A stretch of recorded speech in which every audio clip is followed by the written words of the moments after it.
시청자 여러분 안녕하십니까. 지금부터 전옥현의 안보정론을 시작하겠습니다. 이 김어준의 매 회마다 출연료가 200만 원이라는 거, 여러분들 이 90분 방송짜리인데요, 90분 하고서 200만 원 벌어요. 그것도 매일 월요일에서 금요일까지. 그러다 보니까 2016년도 9월부터 지금까지 받은 출연료를 합산하면 무려 23억 원이나 된다는 지금 보도들이 나오고 있어요. 그런데 이와 관련해서요, 방금 전에 오늘 아침 방송을 통해서 해명을 했는데, 매회 200만 원씩 받았다는 얘기, 그래서 그동안에 23억 원이나 벌어들였다는 얘기에 관해서는 일체 함구를 하지 않고요, 김어준이가 이 출연료를 별도 법인을 통해서 받아가지고 세금을 좀 탈루 의혹이 있다, 이런 이 보도를 했습니다. 그래서 이 보도 의혹과 관련해서는요, 자기가 단 한 푼도 세금을 덜 낸 것이 없다, 요것만 반박을 하고, 본인이 200만 원 받은 것에 대해서는 일체 함구했어요. 이걸 보면 그동안에 김어준이는 자기의 개인 정보이기 때문에 공개할 수 없다, 그래서 출연료 200만 원 받은 것에 대해서는 절대 함구하고 있었고, TBS 측에서도 개인 정보 보호를 이유로 해서 출연료 200만 원의 사실 여부에 대해서는 일체 입장을 내놓지 않았는데요, 오늘 드디어 본인이 입을 열었어요. 그렇기 때문에 오늘 아침 본인의 방송에서 얘기한 내용을 보면, 매회 출연 때마다 200만 원을 받았다고 하는 이 국민의힘 의원들의 공개가 사실일 가능성이 매우 커졌다. 참 어마어마한 돈이죠. 23억, 2016년부터 불과 5년 동안에 23억을 벌었으면 요즘 그 난리난 아파트 한 채도 강남에서 살 수 있어요. 이 정도의 떼돈을 버는 것이죠. 이거 정말 기가 막힌 것이죠. 왜냐하면 본래의 관련 규정과 관례에 의해서 이런 돈을 받았다 그러면은 그걸 어떻게 하겠어요? 다 합법적으로 받은 것인데. 그런데 이 제작비 관련 규정에 의하면 최고 액수는 100만 원까지밖에 못 받게 돼 있고, 보통 한 6, 70만 원 정도 받는다고 그래요. 그 유명한 이 배철수, 여러분들 음악 하시는 그 배철수 아시잖아요.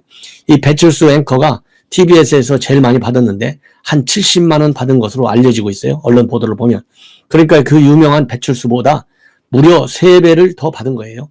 그래서 지금 논란이 한복판에 김어준이가 서 있고, 저도 여러분들께 비판적인 논조로 이 김어준 이 관련 내용을 보도하고 있는 상황입니다. 이런 것이 바로 이번 보궐선거에서 가장 큰 참패 원인이 뭡니까? 이 공정 개념이 무너졌다는 거 아니에요? 지금 청년들이 어려운 게 뭐예요? 이 공정한 대우, 공정한 기회, 공정한 결과를 하나도 기대할 수 없는 거예요. 그러니까 현재의 삶도 복잡하고 미래의 삶은 아예 보이지 않고, 그러니까 2030 세대들이 전부 등을 올린 거고, 조국, 추미애, 박범계 마찬가지. 그 다음에 이런 김어준, 이런 사람들의 비도덕적인, 비윤리적인, 그 다음에 이 불공정적인 이런 행태에 관해서 우리 국민 2030 세대뿐만 아니죠, 우리 국민 모두가 분노하고 있는 거예요. 이런 것을 빨리 문재인 정권에서 반드시 조치를 해야 되겠다는 생각이 들어요. 자, 그러면 쿠키뉴스가 보도한 이 별도 법인과 관련한 내용을 여러분께 압축해서 말씀을 드리면요, 이것은 TBS 내부 인사로부터 제보받은 내용이라고 합니다. TBS가 김 씨의 출연료를 주식회사 김어준으로 입금한다, 이게 핵심이에요. 주식회사 김어준은 현재 존재하는 별도의 법인이고 본점이 서대문구 충정로로 되어 있습니다. 김 씨가 오래 몸담았던 딴지일보하고 주소가 같다고 그래요. 그래서 등기부 등본을 찾아보니까 이 해당 법인 주식회사 김어준은 방송 콘텐츠 유통업, 방송 프로그램 제작업, 광고 대행업은 물론이고, 매니저업과 출판 인쇄 및 기록 매체 복제업, 음악 예술 및 공연 기획업 등 다양한 목적으로 설립이 되어 있고요. 특히 아주 참 놀랄만한 것은 숙박 및 음식점업, 주류 판매업까지도 등록한 것으로 되어 있어요. 그러니까 이 김어준이 이 사람은 방송이 주가 아니고요, 방송을 핑계로 해가지고 방송을 하면서 돈벌이 하는 거가 목표예요. 이 돈벌이 하기 위해서 민주당 측 여권 인사만 집중적으로 출연한 거예요. 예. 그렇게 해서 말하자면 돈벌이에만 빠져 있는 사람이 아닌가 하는 생각이 들어요, 이걸 보면. 그러면 이 주식회사 김어준은 언제 만들었느냐? 2019년도 5월 15일 날 만들었는데요, 되게 참 정말 이해할 수 없는 것은 임원이 이 김어준이 딱 한 명이라고 합니다. 딱 한 명. 그리고 감사는 2019년도 5월 16일 날, 2019년도 5월 16일 날 등기를 한 이후에 바로 같은 날 사임했대요. 이게 뭘 의미하겠어요? 그럴듯하게 회사 하나 꾸며놓고 본인이 독자적으로 모든 자금 운영 뭐 이런 거를 다 혼자 하는 거예요. 그러니까 이 비리의 요소가 충분히 있을 수밖에 없지 않느냐라는 생각을 하지 않을 수가 없어요. 그래서 이 설립된 이후에 회사 성립일이 2019년 5월 15일이잖아요. 그 다음날 감사도 다 없애버렸어요. 그래서 지금까지도 1인 법인이에요. 1인 법인. 그러니까 이 혼자 독자할 수 있는 이런 회사를 만들었어요.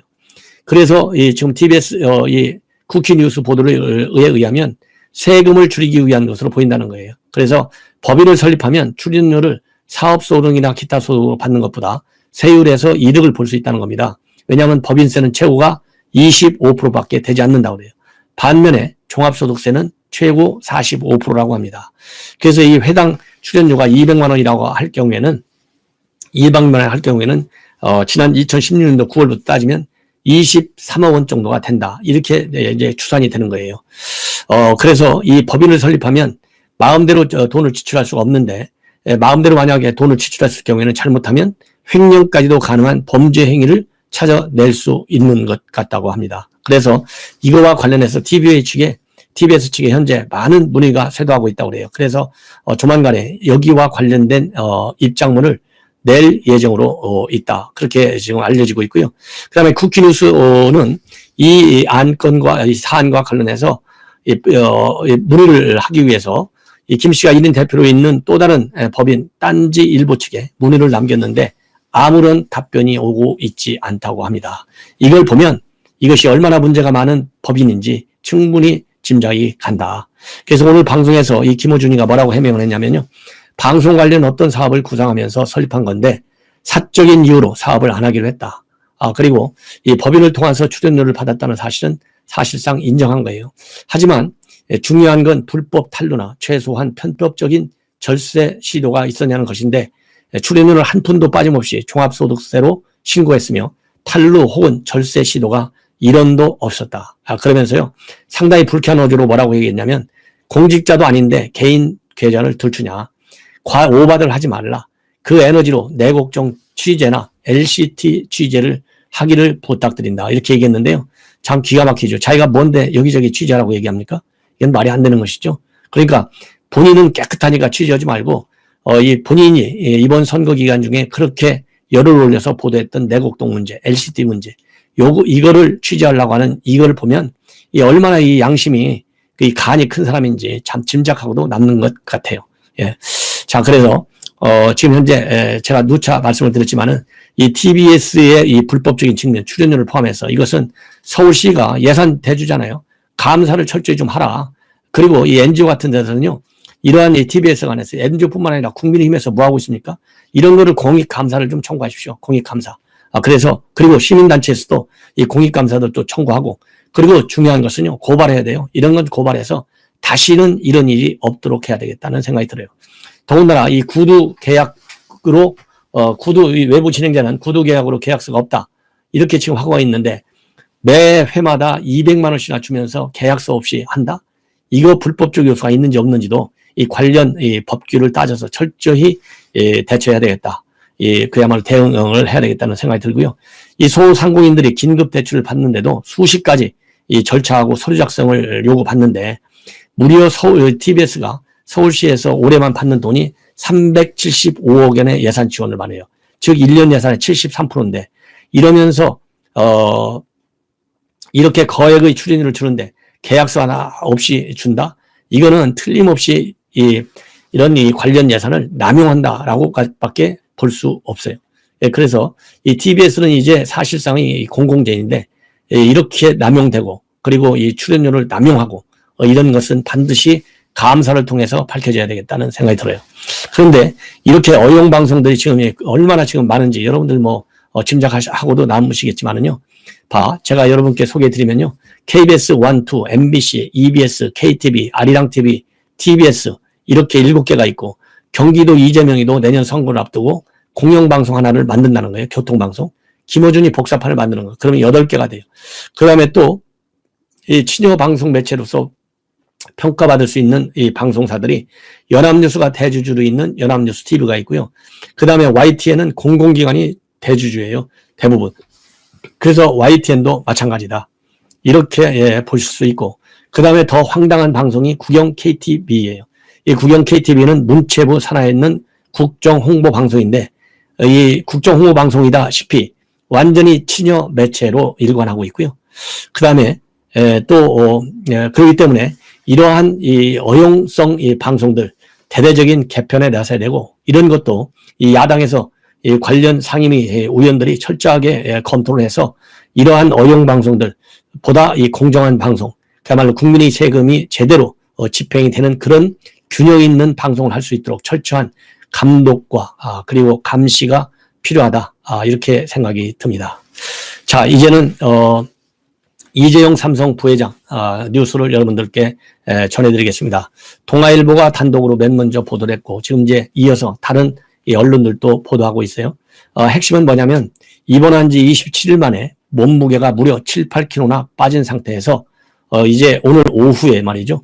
이 구치소로 복귀하는데 참 이 이재용 회장 어떻게 보면 굉장히 원칙론자고요. 이 아주 복잡하고 착잡한 감정이 어우러져 있는 것 같아요. 이미 지난번에 복통이 났을 때도 이 밖에 병원에 가자 그러니까 괜찮다 하고 참았다는 거 아니에요? 근데 이번에도 조금 이 상태가 안 좋기 때문에 좀 더 병원에 있어야 되는 거 아니냐 이런 의견을 냈지만 더 이상 폐를 끼치고 싶지 않다. 그러면서 퇴원 의사를 밝혀서 이 구치소 복귀를 강행하고 있다. 이런 보도가 나오고 있어요. 이 보도 내용을 보면 참 안타깝다는 말씀이 들어요.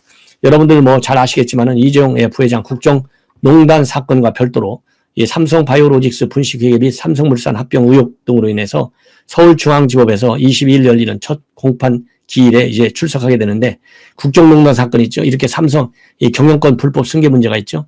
그렇기 때문에 지금 현재 구치소에 지금 복역 중에 있는데 이 복역 기간이 더 늘어날 가능성도 배제할 수 없어요. 그래서 본래 이게 22일 날 열리는 이런 삼성의 경영 불법 승계 문제 이 재판은 지난달에 25일 날 본래 열리게 돼 있었는데요. 이 부회장이 갑자기 수술하고 입원하는 바람에 지금 현재 매주죠. 22일 날로 연기가 됐습니다. 이걸 보면 철저하게 법을 따르겠다라고 하는 준법 정신을 또 이 대목에서 볼 수 있는 것이 아닌가 하는 생각이 듭니다. 그래서 그동안의 병원 내부에서 이 치료를 받는 이렇게 상황을 보면은 대장까지 절제 수술을 했다는 거 아니에요. 그래서 식사를 잘 못해 왔고 그동안에 한 3주간 고열에 시달리면서 굉장히 후유증이 심각했던 것으로 알려지고 있습니다. 그러다 보니까 이번 기간에만 무려 몸무게가 7, 8kg나 줄었다고 그래요. 그래서 의료진들은 오늘 서둘러서 복귀하는 것은 안 좋으니 좀 더 이 병원에서 치료를 받는 게 좋겠다. 그렇게 의견을 냈지만은 더 이상 폐 끼치고 싶지 않아. 그러면서 퇴원 의사를 굽히지 않아서 오늘 오후에 이제 퇴원할 예정이라고 합니다. 근데 이제 문제는 뭐냐면요. 이것도 삼성 이재용 회장의 개인 문제가 아니라 지금 이 국제적으로 보면 이 반도체 산업에 대한 대구조 구조 개혁이 이루어지고 있어요.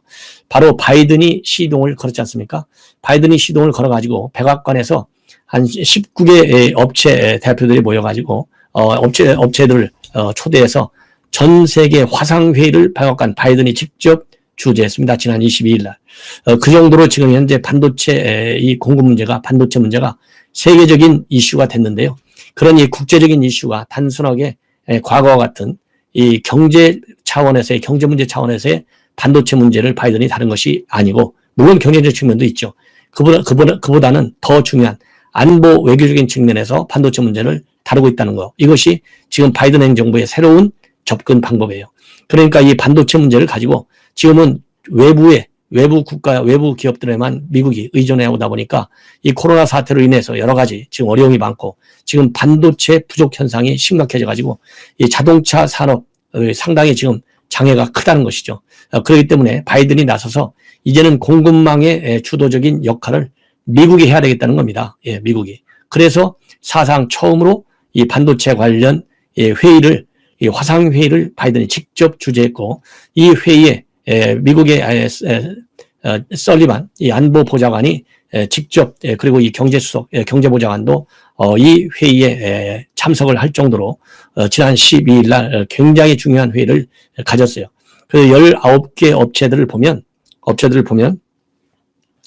세계적인 업체들이 여기에 다 참석하고 있어요. 그러니까 삼성전자를 비롯해서 대만의 TSMC, 그 다음에 구글 모회사인 알파벳, AT&T, 커민스, 그 다음에 델 테크놀로지, 포드, GM, 글로벌 파운드리, HP, 인텔, 메드로트릭, 마이크론, 노스롭 그러먼, 이런 대대적인 세계적인 회사들이 모두 다 참여하고 있고요. 제이크 설리반 백악관 국가안보보좌관하고 브라이언 디스 국가경제위원회 위원장, 지나 러만 상무부 장관, 이런 사람들이 모두가 참석을 했어요. 그리고 미국이 얼마나 지금 현재 반도체를 키우려고 하냐면요. 그래서 반도체 공급망의 핵심 국가를 미국으로 만들려고 하는 거예요. 미국으로. 그래서 이 바이든 대통령이 지난달에 2조 2,500억 달러 규모의 인프라 투자 계획을 발표하면서 이 중에 2조 2,500억 중에서 500억 달러를 반도체 분야에 투입한다. 이 정도로 지금 아주 정책적 역점을 두고 있고요. 그 다음에 지난 1월 달에 국방수권법에도 이 반도체 R&D 투자에 할 수 있도록 수권법에까지도 명시해 놓고 있을 정도로 지금 미국 정부가 반도체 산업을 대대적으로 육성하고 있는데, 대한민국의 경우에는 그야말로 세계적인 이런 회사인 삼성 총수가 지금 구치소에 갇혀 있다. 이게 얼마나 비극적인 현실이냐. 이런 것들을 여러분들께서 충분히 아실 것 같습니다. 자, 그렇다고 한다면 참고적으로요, 여러분들의 지식을 넓히는 측면에서 국제적으로 지금 현재 어떻게 돌아가고 있는지 가볍게 말씀을 드리자면, 미국은 인텔이 MS, IBM과 파운드리 시장 재진출을 모색하고 있는데 22조 원을 투입해서 애리조나에 공장을 신설할 예정으로 있고요. 대만은 미국, 일본과 파운드리 공장을 증설을 하는 문제를 협의 중에 있습니다. 그래서 금년 한 해만 설비 투자에 31조 원을 투입할 예정으로 있어요. 그리고 유럽은 2030년까지 180조 원을 투자할 예정으로 있습니다. 그래서 반도체 생산량 전 세계의 20%를 유럽이 차지하겠다는 겁니다. 그리고 중국은 파운드리 업체인 SMIC 등을 집중적으로 육성해서 선전에 파운드리 새로운 공장을 지금 증설 중에 있는데 내년에 가동할 예정으로 있습니다. 그리고 참고적으로 말이죠. 글로벌 파운드리 시장의 점유율을 보면 대만은 54%, 그리고 한국의 삼성전자가 17%를 지금 점하고 있어요.